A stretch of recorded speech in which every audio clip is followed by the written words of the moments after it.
one of the biggest things I noticed coming into ultra running was just like there's so many old people, like, and they're great people, nothing wrong with old people, but it's more of something on young people, I think.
2 hours of REM sleep, 7 hours 50 minutes of light sleep, and 2 hours 43 of deep sleep last night. So that's pretty much like nearly how much sleep I'll be having over the next 6 days. So while we're running. So my name's Ben Lavery. I'm originally from northern New South Wales, out in the bush, little town, if you can call it that, called Nimboida. But most of the time when people ask, I'll just say Yamba, because no one's ever heard of Nimboida. We're just out in the bush there. Based on the Gold Coast now, and I'm ultra runner, dabble in adventure every once in a while. Just got back from 8 months travelling around Australia in Bonnie Hancock's support crew, where she broke the world record for paddling a kayak around Australia. Pretty inspirational woman, and definitely someone that I've looked up to for the last little while. Down here for the Adelaide 6-day race, the last remaining 6-day race in the country, and 2022 is the last year that it's going to be run, and I think that could be in part to a lack of interest.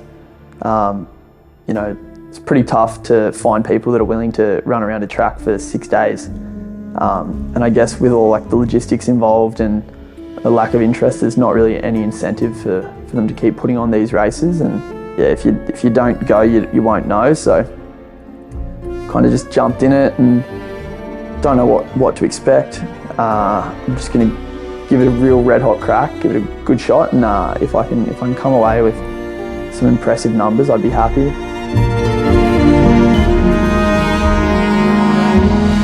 A bit cold last night. Didn't have any blankets or anything, so I was sleeping with like 3 jackets on and had my trackies on with jeans over the top and a pair of shorts over my head to keep me warm because I didn't have a beanie. So, but yeah, we get started in 13 minutes and then be running around the park for the next 6 days. And totally unprepared. I did have big goals, but I'm injured too, so I'm chugging along, trying to make it through 6 days running. And yeah, I think it's going to be a scary experience, but that's what's involved. So all the old people always say, oh, like be safe, be smart, you know, train for 10 years before you have a crack. I say like kind of stuff that, like just jump in, have a crack at it.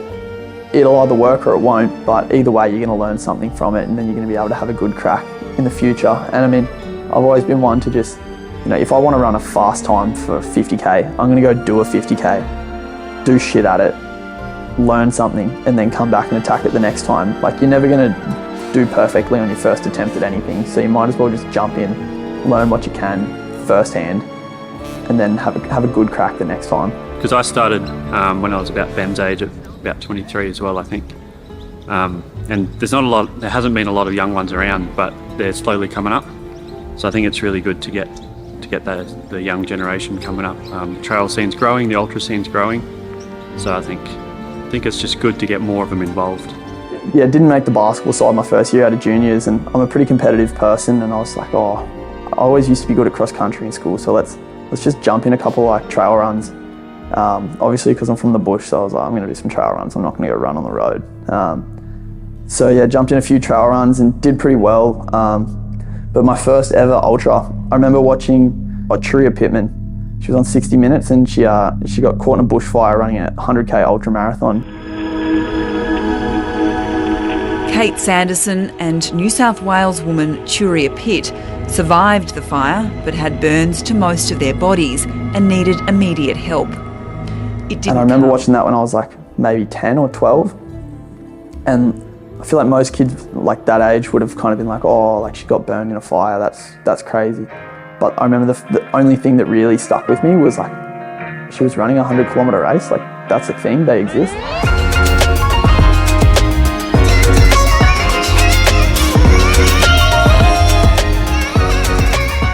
Pretty expensive travelling for races and especially buying gear, buying equipment and everything. So Brooks Running has come on board.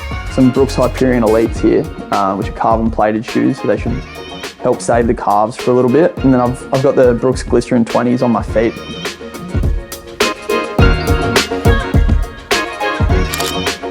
From the beginning growing up, I was a bit of a bookworm. Didn't really play any sports. Played basketball when I was 6 and quit after like a month because it was too hot in the basketball stadium in Grafton there. All right, I'm about 85 kilometres in. So it's now officially the longest run that I've ever done. I'm pretty spent. I'm basically resigned to walking now, but I'm pretty keen to hit 100 tonight. So gonna like dig in for the next 15 k's and then go have some rest, and hopefully my legs and my feet feel better in the morning. I just don't really know what to expect past day one, so I'm just jumping in the deep end, and we'll see how we go. I just hit 99 kilometres on my watch. It's still like 97.5 on the official timing, but this next kilometre I'll hit 100 actual kilometres. Not gonna lie, been a tough day. About 35 kilometres done since 7 a.m. this morning. Basically 8 hours to do 35 k's. It's the slowest I've ever moved in my life. It's pretty embarrassing, to be honest. I'm having a little nap for like 10 minutes now, and hopefully I can still salvage and maybe even run later tonight. The beginning of day 3, got my ankle taped up, waddling around. We'll see how we go today. I love it though, it's what we live for. I'm on 36 for the day. I need to get to at least 60 to hit my goal, but maybe I could go for some more. I think for me, like growing up, I've always been very risk averse. And I'm not, like, if you look at it, all the stuff I do, none of it is like inherently dangerous. It's typically just stuff that sucks. I woke up to our tent, like the cover basically coming off.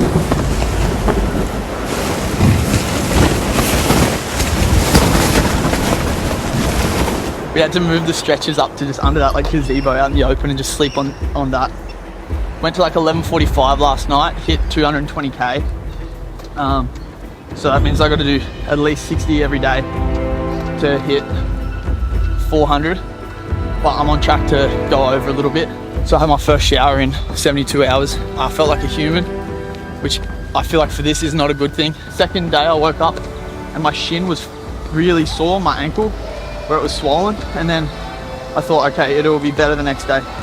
I woke up the next day, day 3 yesterday, and then it was not better. And I was like, oh no, this is gonna just keep getting worse. I think like the biggest motivator for me is just like, I came all this way and like I don't want to let myself down. Typically, like there's been like a progression where it's like, you know, like young runners, and they're running track, they're running road, they get to like college, they might run in college. If they can't make it as a pro like track runner or pro in the marathon, they'll like go out and try some ultras. And I think, you know, that's not exactly like a pathway that we should look at as being like ideal.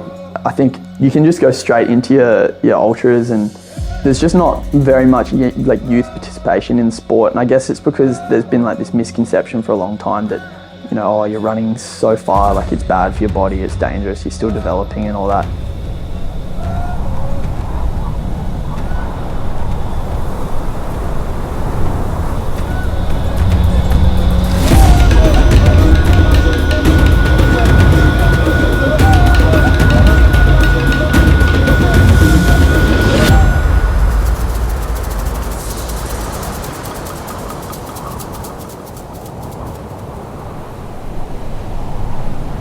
think it legitimises the sport a lot, having like a lot more young competitors, and you're getting a lot more younger, faster guys, whereas in the past you just had, you know, all these old, real tough, like super mentally strong, but probably not that quick guys. And I think once you find those guys who are young and fast and mentally strong, that's where the sport's going to have like the limits pushed, and you're going to see guys like, you know, Killian, Jim Walmsley breaking those records, and, you know, doing things that, you know, we didn't think were possible.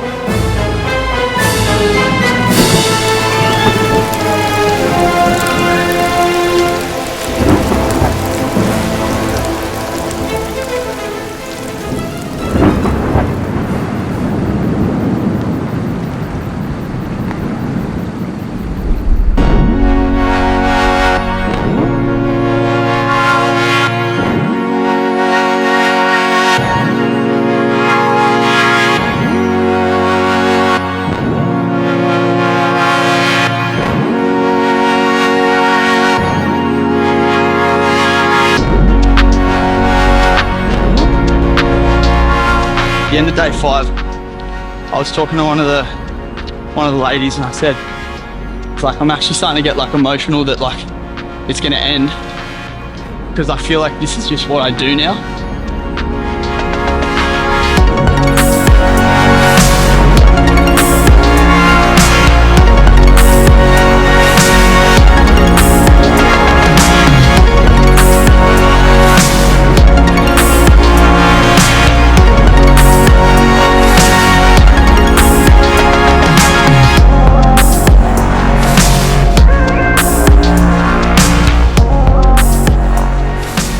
In school, I was always pretty handy at running, so come cross country, I think the only year I didn't get age champion was grade 7, where I think I lost to David Brown. Shout out to David. I'd never consider myself as a good runner in school, but I just really didn't like losing. I'd finish the cross country and I'd win age champion, I'd get my medal and all that, and about 12 hours later I'm in hospital with a huge asthma attack just because I pushed myself too hard. But I mean, hey, I got the win in the end, so.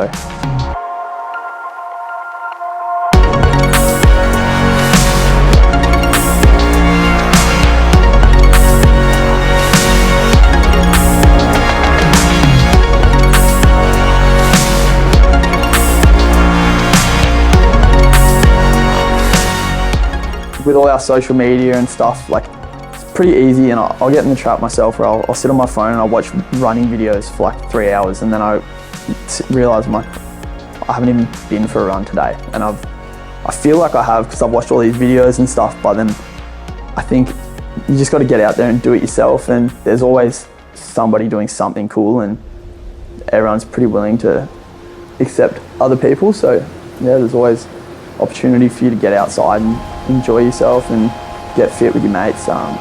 You just gotta look for it and just remember that it's important.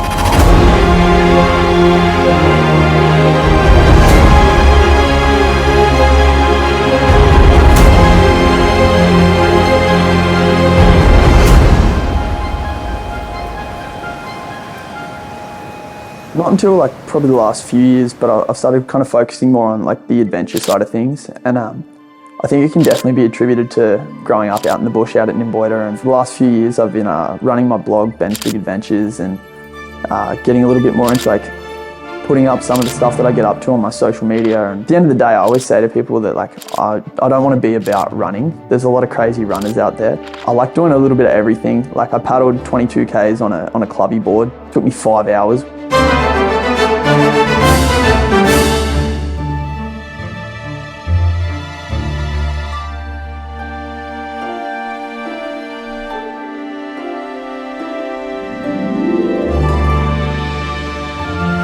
$450 odd Ks.